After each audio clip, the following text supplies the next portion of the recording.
सफर आखिरत की इब्तिदा मौत से हुई, एंट्री होगी मौत के साथ, इंसान मर गया, मरने के बाद अब क्या होता है वहां से देखते हैं, ये सफर आखिरत की इब्तिदा है। नबी अकरम सल्लल्लाहु अलैहि वसल्लम फरमाते हैं जब इंसान मर जाता है और अगर वो नेकोकार हो तो होता ये है कि खूबसूरत चेहरे वाले फरिश्ते आते हैं और इंतहाई खुशबूदार कफन उसके लिए लाया जाता है और उसके पास आते हैं, खड़े होते हैं और बशारतें देते हैं, खुशखबरियां सुनाते हैं। उसके रब ने उसके सफर आखिरत के बाद क्या देने का वादा किया है वो रखते हैं। उसकी रूह मचलती है और उसे अच्छे अच्छे नामों से पुकारते हैं, जिन अच्छे अच्छे नामों से वो दुनिया में पुकारा जाता था उसे मुबारकबाद देते हैं और उसको खुशखबरियां सुनाते हैं। जो ही वो रूह खुशखबरियां सुनती है वो मचलने लगती है सफर आखिरत की इब्तिदा के लिए और कहती है मुझे जल्दी से निकालो, मुझे जल्दी लेकर चलो ताकि मैं उस चीज को पालूं जो मेरे रब ने सफर आखिरत के बाद मेरे लिए रखी है और जो बशारत तुम लोग दे रहे हो। फिर फरिश्ते उसको खुशबूदार कफन में जो है कफनाते हैं। उसके बाद पहले आसमान की तरफ लेकर चलते हैं। जब पहले आसमान की तरफ लेकर चलते हैं तो पहले आसमान की फरिश्तों को इस रूह की जो नेक थी जिसका सफर आखिरत शुरू हुआ है खुशबू आ जाती है और उनको पहले से पता चल जाता है। जब वो आती है रूह फरिश्ते लेकर आते हैं तो पहले आसमान के फरिश्ते दरवाजे खोलते हैं, आसमान के इस्तकबाल करते हैं और कहते हैं कि मुबारक हो तुमको, अल्लाह ने तुम्हारे लिए इनामात लिख रखे, आओ जो है ऐसी रूह जिसने नेक अमाल किए और उस नेक इंसान की रूह को वो कबूल करते हैं, एक्सेप्ट करते हैं, खुशामदीद कहते हैं और उसको बशारतें देते हैं। और वो रूह जो है उस आसमान से लेकर पहले आसमान तक पहुंची है, खोले गए दरवाजे दूसरे आसमान की तरफ जाती है और हर मरहले में हर आसमान में यही बशारतें दी जाती है और वो खुश होती है और 7वें आसमान तक उसकी रूह ले जाई जाती है। 7वें आसमान तक उसकी रूह ले जाई जाती है। फिर अल्लाह ताला हुक्म देता है इसे वापस उसी जगह डाल दो, इसलिए कि मैं इसे दोबारा इसी से उठाऊंगा। फिर उस रूह को लाकर कब्र के अंदर डाल दिया जाता है। वो नेक इंसान जब कब्र में डाल दिया जाता है तो डालने के बाद वो नेक इंसान जो कब्र में जो है बैठ जाता है, याद रखिए, और उसके बाद वो मरहला शुरू होता है जो बहुत सख्त मरहला है, वो है सवाल और जवाब का मरहला। मुनकर और नकीर दो फरिश्ते दाखिल होते हैं। बहुत अंदाजा लगाइए, मिट्टी का घरौंदा है कब्र, ना कोई दिया है, ना कोई लाइट है, ना कोई ऐसे टिमटिमा छोटी सी रोशनी भी मौजूद नहीं है और उस कैफियत में उस मिट्टी के नीचे इंसान दबा हुआ है। दुनिया में छोटे मोटे कीड़े मकोड़ों से लोग डरते हैं। अंदाजा लगाइए अगर अमाल सही ना किए तो फिर ढेरों मन मिट्टी नीचे दबना है, कोई साथी नहीं, कोई लाइट नहीं, कोई मददगार नहीं और इतनी खौफजदा खौफनाक मुनकर और नकीर जो कब्र मिट्टी को फाड़ते हुए आए। अंदाजा लगाइए दुनिया में कोई इंसान गुस्से में आ जाए तो हम डर जाते हैं, वो फाड़ते हुए आएंगे और बिजली जैसी आवाज होंगी, लेकिन नेक इंसान आकर उसे उठाएंगे और उठाने के बाद उससे 3 सवाल करेंगे। और पहला सवाल क्या है, मन रब्बु का, तेरा रब कौन है। नेक इंसान इत्मीनान से बैठेगा और आपसे फरमाते हैं कि सूरज गुरूब होता दिखाया जाएगा। ये सब गायब की बातें हो रही है, खबर के मामला सफर आखिरत पूरा गायब से मुताल्लिक है। सूरज डूबता हुआ दिखाया जाएगा, वो कहेंगे फरिश्तों सवालों के जवाब मैं बाद में देता हूं, असर का वक्त जा रहा है, सूरज डूब रहा है, मैं नमाज पढ़ लेता हूं। फरिश्ते बताएंगे ये खबर है, यहां नमाज की जरूरत नहीं, तो कहेंगे हाँ ठीक है कंटिन्यू करो, आगे बात करते हैं। चूंकि वो दुनिया में नेकी का आदी था और बिलखुसूस नमाज का आदी था, लिहाजा खबर में भी जब सूरज को डूबता हुआ देखता है तो कह रहा है कि असर का वक्त जा रहा है, मैं पढ़ लेता हूं। तो अंदाजा लगाइए नमाज के कितने फवायद है। बताया जाएगा नहीं खत्म हो गया, नमाज का सिलसिला नहीं है, अमाल खत्म हो गए, जो हो गए हो गए, अब तुम लिहाजा बैठो और जवाब दो। तो जब पहला सवाल किया जाएगा वो कहेगा मेरा रब अल्लाह है। दूसरा सवाल होगा मन नबीयू का, कौन है तुम्हारे नबी, तो वो जवाब देगा मेरे नबी मोहम्मद सल्लल्लाहु अलैहि वसल्लम है। तीसरा सवाल होगा मा दीनू का, दीन क्या है तुम्हारा, किस दीन पर थे दुनिया में, वो कहेगा मेरा दीन इस्लाम था।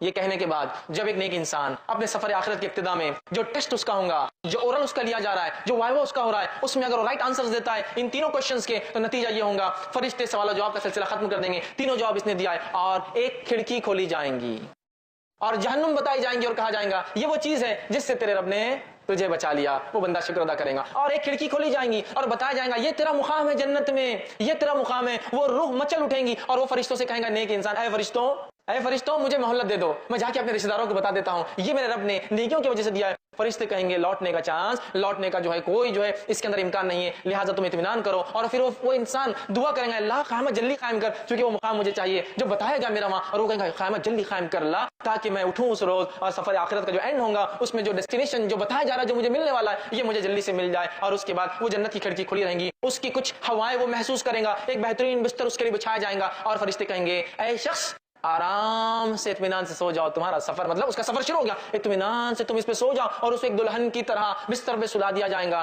और उसके बाद वो इत्मीनान से सो जाएगा। अल्लाह की तरफ से हुक्म होगा इसका नाम इल्लीन में नेकोकारों के रजिस्टर के अंदर इंदराज कर दिया जाए, लिख दिया जाए, उसका रजिस्टर में नाम लिख दिया जाएगा नेकोकारों की। आइए इसके बिल मुकाबिल وہ انسان جو گناہ کرتا تھا، معصیت، جرم، کفر، شرک، نفاق، اس کی زندگی اس میں گزری، اس شخص کی موت کیسی آتی وہ بھی دیکھیے، اس کا سفر آخرت سٹارٹ کیسا ہوتا وہ بھی دیکھتے ہیں ہم۔ اللہ رب العزت ہم پر رحم کرے اور ہماری حفاظت کرے۔ بہت سخت سفر ہے، ویسے موت کی ہولناکی کتنی خطرناک تھی، لیکن ایک جو گناہ گار انسان ہوتا ہے اس کے پاس فرشتے جب اس کی روح کا وقت آتا ہے پہلے تو کہتا مہلت دی جائے، چھوٹ ڈھیل دی جائے، کہا جاتا ڈھیل نہیں ہے، اس کے بعد فرشتے جو کہ انتہائی گھٹیا صورتوں میں، بری صورتوں میں آتے ہیں اور انتہائی بدبودار ٹاٹ کا ایک اس کے لیے کفن لاتے ہیں، اور لانے کے بعد کہتے ہیں کہ اے مغضوب روح، اللہ کا تجھ پر غضب ہونے والا ہے، تو نے گناہ اور معصیت کیے، نکل، تیرا مقام یہ ہے۔ چونکہ جیسا نیک آدمی کو بشارت دی جاتی ہے، اس کو اس کا مقام کے تعلق سے بشارت دی جاتی ہے، نکل تجھے یہاں جانا ہے۔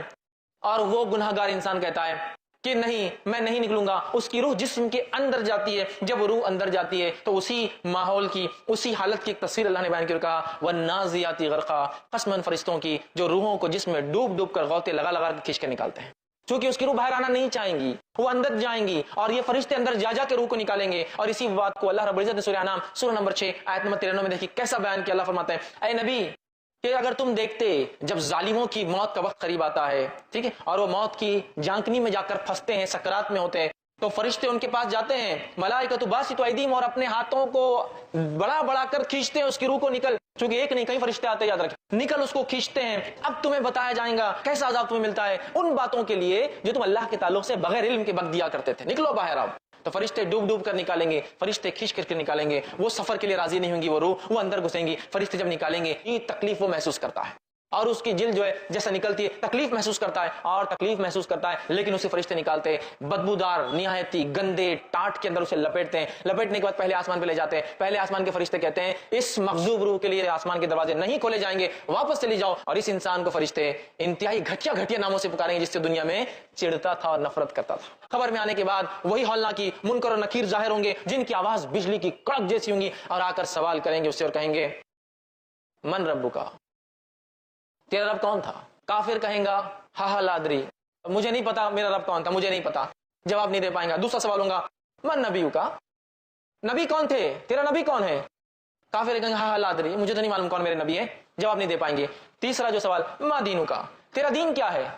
کافر کہیں گا ہا لا ادری، مجھے اس کا بھی جواب نہیں معلوم۔ اس کے بعد وہ جواب نہیں دے پائیں گا کوئی چیز کا، مطلب تینوں سوالات میں وہ فیل جائیں گا، اور اس کے بعد فرشتے ایک کھڑکی کھولی جائیں گی، جنت دکھائی جائیں گی اور کہا جائے گا یہ وہ چیز ہے جس سے تو محروم رہا، اور ایک کھڑکی کھولی جائیں گی، جہنم اس کا مقام بتایا جائے گا اور کہا جائے گا یہ وہ مقام ہے جہاں تجھے جانا ہے، اور وہ شخص وہ اس کی روح کہیں گی اے اللہ قیامت تو کبھی قائم مت کر، چونکہ ابھی یہ تکلیف ہے، وہ مقام کتنا سخت ہوگا، ٹھیک ہے، قیامت قائم نہ کر، اور ایک آنکھ کا بستر اس کے لیے لایا جائے گا، آنکھ کا لباس، فائر کا اس کے لیے ایک بستر، آنکھ کا لباس لایا جائے گا، اور وہ لباس اس کو پہنا دیا جائے گا، اسے اب آنکھ کے بستر پہ سونا ہے، آنکھ کا لباس پہننا ہے، جب اسے لٹایا جائے گا ایک انتہائی بدصورت قسم کا انسان اس کی خبر میں آئے گا، وہ کہیں گا تم کون ہو؟ وہ کہیں گا میں تیرے اعمال ہوں جو تو دنیا میں کیا کرتا تھا، اللہ کی طرف سے حکم گا، اس کا نام سجین میں، اس کا نام رجسٹر میں اندراج کر لو، رجسٹر میں لکھ لو، سجین میں ان لوگوں کے رجسٹر میں جو گناہ گاروں کا رجسٹر ہے، جو قید خانہ ہے، جو جیل ہے، اس میں اس کا نام لکھ دو، اس کا نام رجسٹر کر لیا جائے گا اس معاملے میں، اور وہ قیامت تک تکلیف کے اندر لیٹنے والا ہے۔ ابو داؤد کی روایت میں ہے نبی اکرم صلی اللہ علیہ وسلم فرماتے ہیں جب بندہ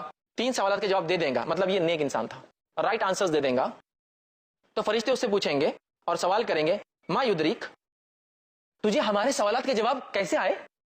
بہت امپورٹنٹ ایشو ہے۔ رسول صلی اللہ علیہ وسلم فرماتے ہیں، یہ مسند احمد کی روایت کا ایک ٹکڑا ایک حصہ ہے، آپ فرماتے ہیں قرأت کتاب اللہ، میں نے اللہ کی کتاب پڑھی تھی، آمنت بھی، میں اس پر ایمان لایا، وصدقت، اور اس کی تصدیق بھی کی تھی میں نے کہ حق ہے، لہٰذا مجھے جواب مل گئے۔ تو کہاں ہیں ان 3 سوالوں کے جواب؟ اللہ کی کتاب میں۔ کون سی گائیڈ بک میں ملیں گے آخرت اور آخرت کے سفر کے سوالات کے جواب؟ قرآن میں۔ اس کو پڑھنا ہے، پڑھنا ہے تو صرف یہ نہیں کہ پڑھ لیا الف لام میم ذالک، پڑھنا ہے، تصدیق بھی کرنا ہے نا ایمان کے ساتھ اس کتاب میں، کوئی شک نہیں۔ اب دوسرا آدمی جو جواب نہیں دے پائیں گا، فرشتے پوچھیں گے کیوں جواب نہیں دے پایا، اور کوئی اچھی بات تو نہیں کریں گے اس سے، کیوں جواب نہیں دے پایا؟ تو وہ کہیں گا اللہ درائیتا ولا تلائیتا، مطلب کیوں جواب نہیں دے پائیں؟ تو وہ کہیں گا نہ میں نے قرآن پڑھا نہ سمجھا، تو فرشتے کہیں گے تو نے نہ جانا نہ تو نے پڑھا، اور ایک فرشتہ، ایک روایت کے مطابق گز لیا ہوا فرشتہ، اور ایک روایت کے مطابق جو صحیح بخاری کی ہے 2 ہتھوڑے لیا ہوا فرشتہ ہوگا، ہتھوڑے، ٹھیک ہے، گز نہیں، ہتھوڑے، ہتھوڑے سمجھتے ہیں آپ، ہتھوڑا جو ہوتا ہے پتھر توڑنے میں جس طرح، وہ 2 ہتھوڑے لیں گا، اور جب پوچھیں گا تو نے نہ پڑھا نہ سمجھا، دونوں ہتھوڑوں کو لے کے اس زور سے دونوں کنپٹیوں پہ ماریں گا، تو روایت کے اندر تھا وہ ایسا چیخیں گا، وہ مردہ اتنے زور سے چلائیں گا کہ زمین و آسمان کی ہر مخلوق سنیں گی اس کی آواز سوائے جن اور انس کو چھوڑ کر، اور اس کا سر ذرات میں تبدیل ہو جائے گا، اور یہی عذاب اس کو قیامت تک دوبارہ اٹھنے تک ملنے والا ہے۔ آنکھ کا بستر، آنکھ کا لباس، ہتھوڑوں کا عذاب۔ انسان ہے دولت کے پجاری، وہ وقت یاد کر جب تو قبر سے اٹھایا جائے۔ उस वक्त कफन भी छीन लिया जाएगा। अब सब कुछ छीन लिया गया, दौलत, बैंक बैलेंस, तेरी जायदादें, प्लाजे, गाड़ियां, घर, कोठियां, बंगले, सब कुछ यहीं रह गया, सिर्फ एक चादर कफन के लेके जा रहा है। लेकिन जब कब्र से उठाया जाएगा, ये कफन की चादर भी रह जाएगी, बरहना उठाया जाएगा। अल्लाह अकबर। न पाँव में जूते, न सर पे पगड़ी, न बदन पे कपड़ा, बरहना उठाया जाएगा। सैयदा आयशा रज़ी अल्लाह ताला अन्हा ने सुना तो कांपने लगी, अर्ज़ की हुज़ूर कब्र से बरहना उठाए जाएंगे तो एक दूसरे से हया नहीं आएगी? फरमाया आयशा मामला इससे भी आगे है, किसी को होश होगी तो हया आएगी, होश उड़े हुए होंगे, खौफ कयामत तारी होगा, कब्रों से यूं लोग उठाए जाएंगे। अगर हम 2-3 दिन मुर्दे को रख देते हैं तो हिसाब किताब क्या वहीं शुरू हो जाएगा? देखिए उलमा ने यही फरमाया कि इसीलिए कहा गया कि मुर्दे को फौरन दफनाएं। ये है रूहानी मामलात, ये लोगों की निगाहों से पोशीदा मामलात हैं। अगर शेर किसी इंसान को खा जाएगा, उसके पेट में हिसाब किताब शुरू हो जाएगा। कब्र के 2 माना है, एक कब्र हम गढ़े वो कहते हैं, ये कि गढ़ा जो कब्र है, और एक कब्र का मफहूम शरई होता है, वो ये है कि मरने के बाद इंसान जहां रहेगा वो कब्र है। अब अगर उसको पानी में डाल दिया आपने, मछली के पेट में चला गया, वही उसके लिए कब्र है। शेर खा गया, शेर का पेट उसके लिए कब्र है। और अगर आपने सर्द खाने में 10 साल तक एक लाश को रखा, जैसे ये फिरौन की मम्मीज वगैरह होती हैं कि इनको बाहर ताबूत में करके रखते हैं, इनके लिए यही कब्र है। तो इसलिए अगर आप मुर्दे को देर करेंगे, वही मुनकर नकीर आएंगे, हिसाब किताब भी शुरू होगा और वही अजाब और सवाब का सिलसिला भी शुरू हो जाएगा। वो मुर्दा सब महसूस कर रहा होता है, देख रहा होता है, हमें इसका शऊर हासिल नहीं होता। इसलिए देर नहीं करनी चाहिए, फौरन से पेशतर दफनाने